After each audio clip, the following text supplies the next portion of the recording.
Hi guys, welcome. I finally made it to camp.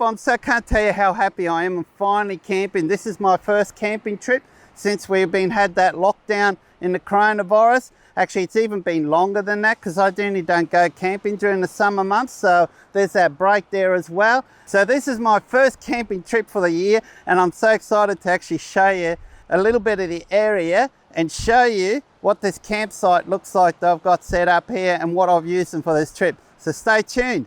Thank you.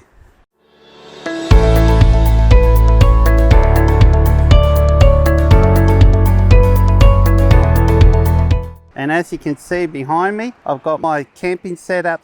I can't tell you how happy I've been.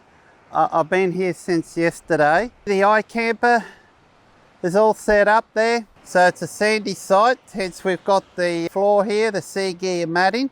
So basically any sand that you get will just fall through that. I usually have a broom with me, but with the sea gear matting, I usually find you don't need a broom because it's about the best you can get. It actually, the sand goes right through it and it doesn't come back. I don't know how, but some reason it doesn't come back through it. And it works really good. And we'll go for a bit of a walk around and I'll show you what the camp looks like up close. What I did yesterday is I pulled up, and the first thing I did is I put this awning up. I also got 2 additional walls to go on the awning, and what this does is it encloses, so it protects us from the breeze that's coming out from the southeast in that direction.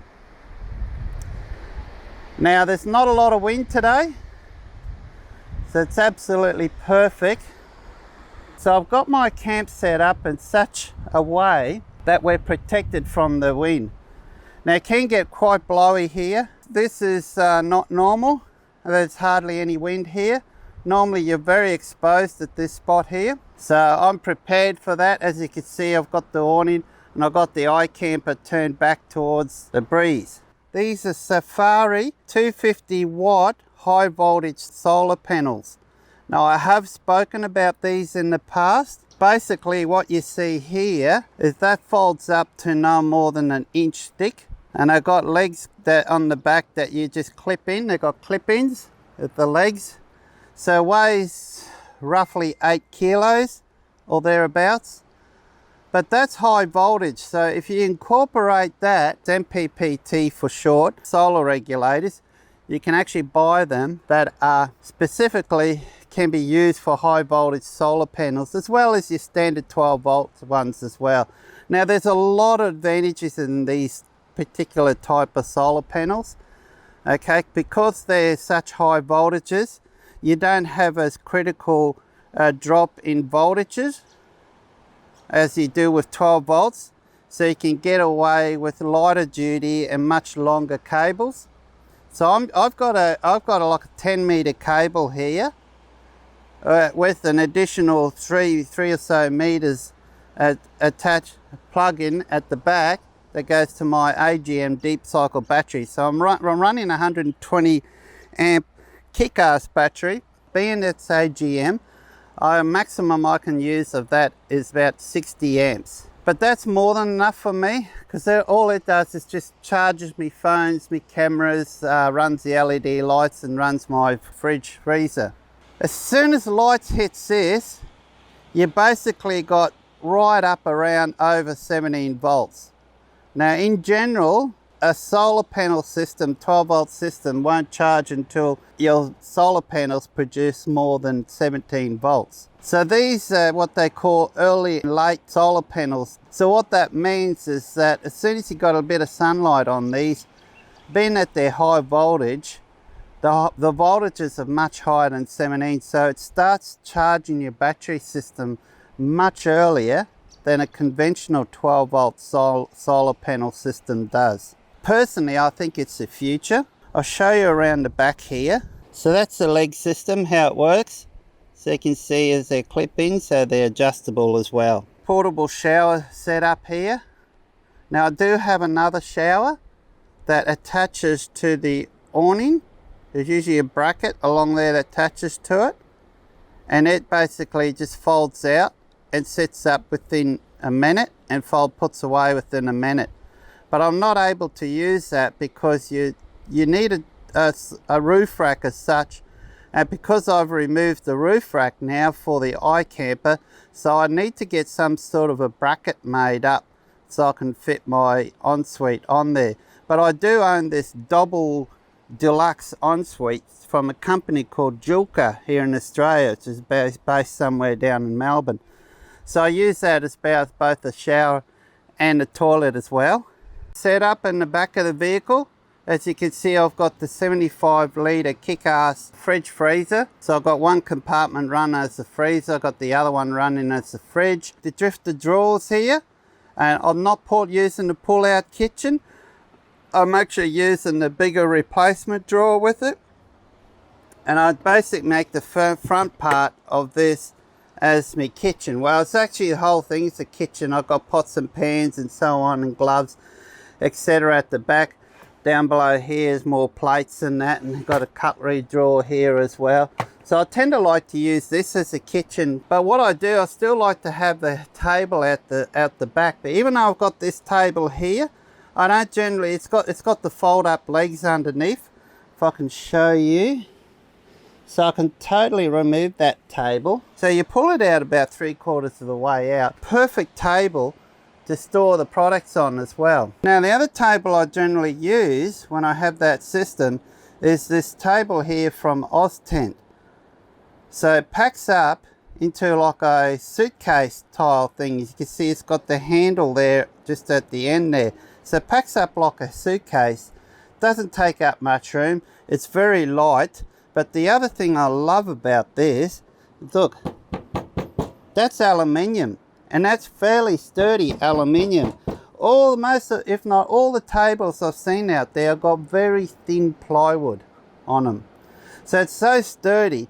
You can see I've got 20 litres of water sitting on there, and it's holding that weight no problems at all, and that's been there since yesterday. And of course there's my Origo stove. You know how much I love my metho burning fuel stoves and so on, so I bought the Origo stove along. Now those who've got the Origo stove, you can get a windshield for these from Drifter, of course. Okay, Drifter do make them. And my chairs of choice, Helinox. I love the Helinox brand stuff. These things weigh next to nothing. They are so comfortable. They are so easy to set up, and most importantly, they take up bugger all room. They fit into a very small bag. So that's my Helinox chair with the backrest. On the bottom you can see there, that's like an additional accessories you can purchase. So when you got it set on loose sand like so, you won't fall over, it won't dig in. That's my other Helinox chair. That's called I think that's called the Chair 1. And I think the other one I showed you was the Sunset Deluxe. This one, I've owned this for years. This was one of the first Helinox products I've ever purchased. That's probably in excess of 10 years old, that one. So there you go, guys. I hope you enjoyed that. Bit of a quick video just to show you what setup I'm using.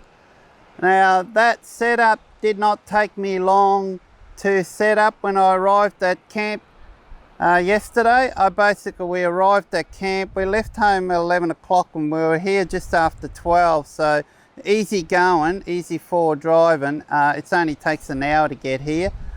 Most of that is driving on bitumen road. And I arrived here, got my favourite camping spot. I've camped here for many years. I can remember as a kid coming here and fishing off the beach down there, and the fishing at times is really good right here as well.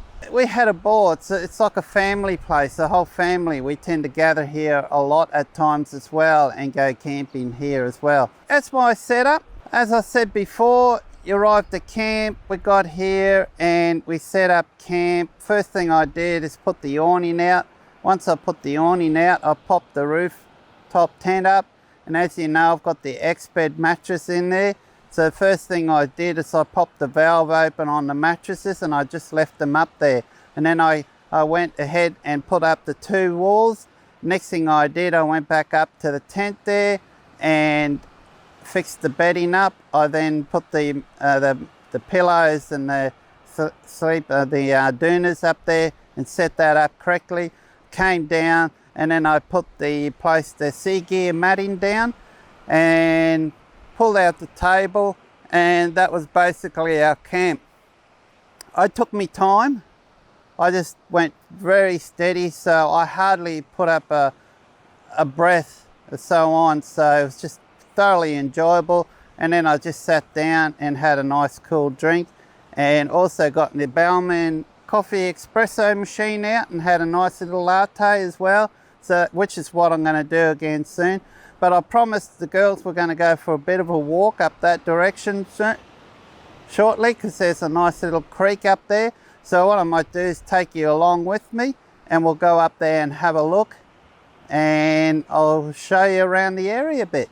Okay, but we might add that to another future video, not too far from here. So again, please subscribe.